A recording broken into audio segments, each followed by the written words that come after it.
اچھا جناب، آج کی ویڈیو میں آپ سے خاص طور پر درخواست کروں گا کہ اس موضوع پر پروکریسٹینیشن کے میرے دل کے بہت قریب یہ بات ہے جو آج کرنے والا ہوں۔ اس میں ہم گہری نظر ڈالنا چاہتے ہیں ذرا، اور جو باتیں ہیں تھوڑی ثقیل ہیں، تو آپ سے توجہ کی درخواست ہے، خاص کہ اگر کوئی اور کام نپٹانا ہے نپٹا کے ذرا سی توجہ کے ساتھ اس بات کو سنیے گا، کیونکہ تھوڑا ٹیکنیکل موضوع ہے کہ ہم ذرا اس کی نیورو بایولوجی اور اس کی جو سرکٹری ہے برین میں، اس کو سٹڈی کریں اور سمجھیں کہ ہم کیا جو برملا برا بھلا کہتے رہتے ہیں اپنے ان بچوں کو جو پروکریسٹینیٹر ہیں، اور خود ہماری ذات کے بارے میں اگر کوئی کہے کہ آپ پروکریسٹینیٹ کرتے ہیں تو آپ بھی آج کے بعد شاید اپنے آپ کو معاف کر پائیں گے، کیونکہ یہ ایک کمپلیٹلی آپ کے کنٹرول میں ہونے والی چیز ہے نہیں، اور اس کے اندر چونکہ بہت سارے نیورو بایولوجیکل اور ہارمونل فیکٹرز انوالو ہیں، تو ان کا ذکر چونکہ آج ہونا ہے آپ سے، تو میں اس میں سب سے پہلی بات آپ سے یہ عرض کرنا چاہتا ہوں کہ پروکریسٹینیشن کے جو سرکٹس ہیں برین میں، یہ پیدائشی نہیں ہوتے، یعنی یہ نہیں ہوتا کہ ماں کے پیٹ سے کوئی پروکریسٹینیٹر پیدا ہو رہا ہے۔ اس میں جو سب سے بڑی چیز ہے وہ ہے پرورش بچے کی۔ اگر آپ نے ہمارے ہاں جس طرح سے بچوں کو پڑھایا جاتا ہے، جس طرح سے ان سے کام کروائے جاتے ہیں، وہ بچپن سے ہی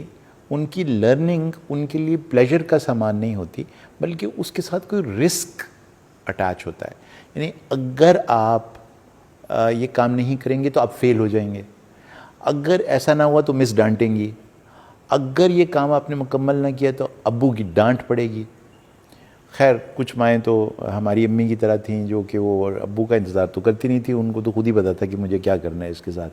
اگر یہ کام مکمل نہیں کرے گا اور ہالیڈے ہوم ورک نہیں کرے گا تو۔ اب یہ گرمیوں میں ہالیڈے ہوم ورک آنے والا ہے نا بچوں کا، تو یہ ذرا سی چیز سمجھنے کی ہے کہ ہماری جو پرورش کے انداز ہیں وہ اس میں کس طرح سے رول پلے کرتے ہیں۔ ہم اپنے بچوں کو بچپن ہی سے پریشر لرنر بناتے ہیں،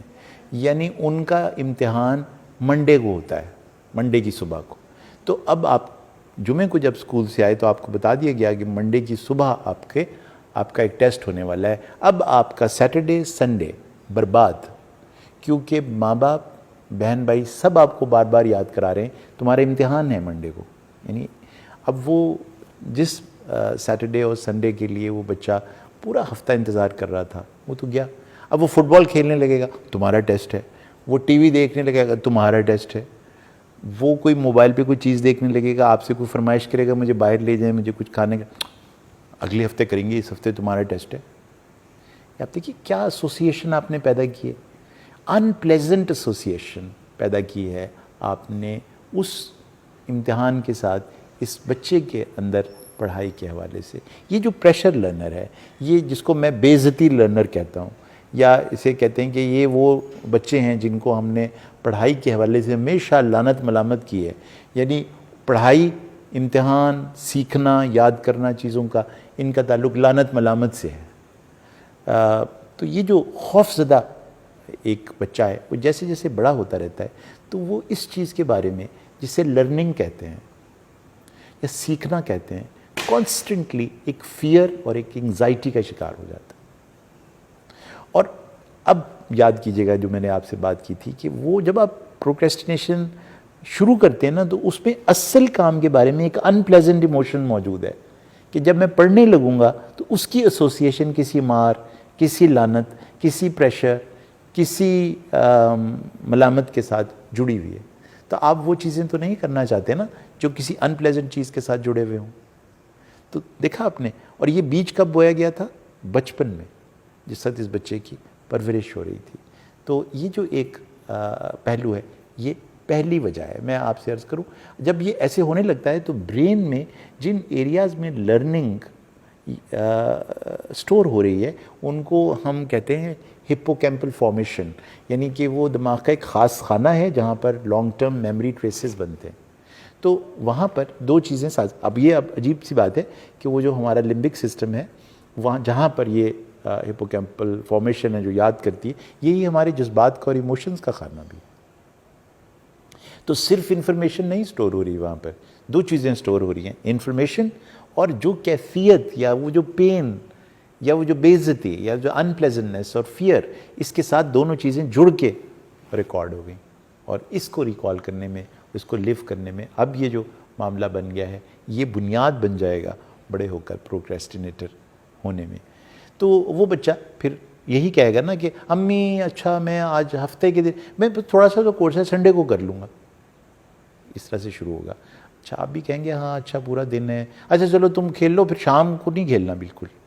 ہفتے کی شام کو نہیں کھیلنا، کوئی فلم پر نہیں ہم جا رہے، نہ ہم باہر جگہوں میں، ٹھیک ہے امی بس ہفتے کو کر لوں۔ تو پھر ہفتے کی شام جب آئے گی تو وہ کہے گا اچھا میں اتوار کو نا بہت جلدی اٹھ جاؤں گا، آپ بس مجھے تھوڑا سا اور کھیل لینے دیں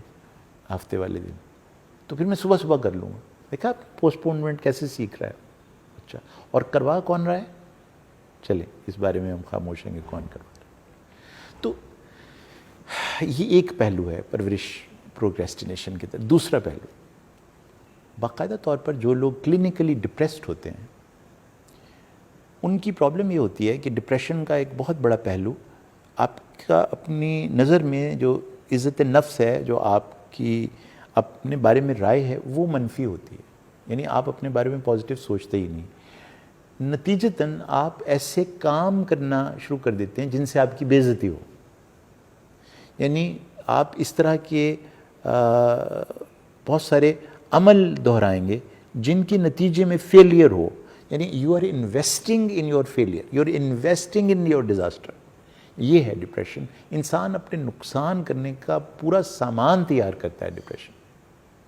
تو وہ لوگ پروکریسٹینیٹ اس لیے کرتے ہیں کہ اس سے پھر ہوگا کیا، میں فیل ہو جاؤں گا۔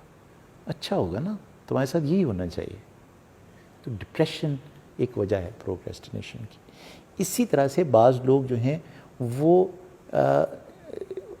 ایک کنڈیشن ہے جس کو ہم کہتے ہیں ADHD، یہ بھی ایک باقاعدہ طور پر ایک نفسیاتی مرض ہے جو کہ نیورو ڈیولپمنٹل ڈس آرڈر ہے، اٹینشن ڈیفیسٹ ڈس آرڈر اس کی ایک ٹائپ ہے، اور ہائپر کائنیٹک ڈس آرڈر اس کی دوسری ٹائپ۔ بعض اوقات یہ ایک ہی بچے میں دونوں پائی جاتی ہیں، یعنی اس کی توجہ کا مسئلہ ہوتا ہے، وہ چیز کے اوپر بہت زیادہ توجہ رکھ نہیں سکتا، جیسے ہی وہ کام شروع کرتا ہے اس کو ایک اور کام یاد آ جاتا ہے، جس وقت وہ کام شروع کرنے لگتا ہے دوسرا تو کوئی تیسرا کام اس کے ذہن میں آ جاتا ہے، تو کسی چیز پر وہ توجہ نہیں مرکوز کر سکتا، تو نتیجتاً جو دیکھنے والا ہے اسے ایک بے چین روح کے طور پر دیکھتا ہے، کبھی ادھر چھلانگ لگا رہا ہے کبھی ادھر چھلانگ لگا رہا ہے، آپ اس کو بٹھا کے پڑھا ہی نہیں سکتے 15 منٹ سے زیادہ۔ وہ کلاس میں بھی اس کو چل بل کچھ ہوتی رہے گی، اور وہ کبھی باہر دیکھ رہا ہے، کبھی اٹھ کے چلنا شروع ہو جائے گا، کبھی بستہ کھول لے گا، کبھی پینسل مارکر کھول لے گا بند کرے گا، کبھی یوں لکھنا شروع کر دے گا، پھر اس کو بند کر کے پھر بھاگتا ہوا چلا جائے گا، میں مس پانی پیا ہوں، اور وہاں قلع بازیاں لگا کے پھر واپس آ جائے گا۔ تو مطلب یہ آپ نے دیکھے ہوں گے یہ والے بچے، بے چین روحیں جو گھومتی ہیں، یہ ADHD کی کنڈیشن ہوتی ہے، اور ان کے نتیجے میں پھر وہ پروکریسٹینیشن شروع ہو جاتی ہے، یعنی وہ کام پھر کمپلیٹ ہی نہیں ہوتا، کیونکہ وہ تو کام 1.5 گھنٹے کا تھا، 1.5 گھنٹے تک یہ کوئی بیٹھیں گے صاحب تو کام کریں گے نا۔ تو یعنی دیکھیے کتنی بری بیماریاں ہیں، اور وہ بات تو میں آپ سے پہلے ہی کہہ چکا ہوں کہ کرونکلی اینکشس، ڈرے ہوئے سہمے ہوئے لوگ جو مسلسل انگزائٹی میں، اینگسٹ میں رہتے ہیں، کچھ برا ہو جائے گا، کچھ غلط ہو جائے گا، گی کہ ان کی ساری جو گردان ہوتی ہے وہ ڈیزاسٹرز اور کیٹاسٹرفیز، میرے بچوں کی زندگی میں یہ دکھ پیدا ہو جائیں گے۔ بھئی کیسے، آپ کو کیسے پتہ ہے؟ بس مجھے پتہ ہے، میں نے دیکھا ہے نا، یہ جو سب کچھ ہو رہا ہے اس کے نتیجے میں یہی تو ہونا ہے نا۔ اچھا بھئی، سو یہ جو کرونک انگزائٹی ہے یہ بھی آپ کو کسی عمل کرنے سے روک دیتی ہے، کیونکہ آپ کو لگتا ہے کہ یہ جو عمل میں کرنے جا رہا ہوں اس سے جتنی ٹینشن پیدا ہوگی اس کو کم کرنے کے لیے کچھ اور کر لیتے ہیں، گانا سن لیتے ہیں، کوئی راگ لگا لیتے ہیں، اچھا میں تھوڑی سی یہ کہانی پڑھ لوں، اچھا میں یہ تھوڑا سا ڈرامہ دیکھ لوں، پھر میں یہ کام مکمل کر لوں۔ یعنی آپ چھوٹے چھوٹے ایسے بے مقصد کام کرتے چلے جاتے ہیں جن کا کوئی بھی مطلب نہیں ہوتا۔ تو یہ نیورو بایولوجی کے حوالے سے آپ ذہن میں رکھیے گا کہ باقاعدہ طور پر کچھ بیماریاں ہیں جو کہ نتیجہ اس طرح سے ان کا نکلتا ہے کہ آپ پروکریسٹینیٹ کرنے لگتے ہیں۔ بات لمبی ہو رہی ہے، لیکن میں سمجھتا ہوں کہ اسی نشست میں یہ بات کو مکمل کر لینا ضروری ہے کہ اب برین میں آپ سمجھیے کہ ایک نتیجتاً انہی تمام وجوہات کی بنا پر جو سرکٹ بنتا ہے اس کا. یہ سرکٹ ایسا ہے کہ پھر اسے ری انفورسمنٹ کی ضرورت پڑتی رہتی ہے پروکریسٹینیشن سے, اور ہر بار جب آپ پروکریسٹینیٹ کرتے ہیں تو یہ سرکٹ اور زیادہ پکا ہو جاتا ہے. اس سرکٹ کیا ہے, اس کے اندر کیمیکلز کیا ہیں, یہ وہ موضوع ہے جو انشاءاللہ میں آپ سے اگلی ویڈیو میں اس کا ذکر کروں گا.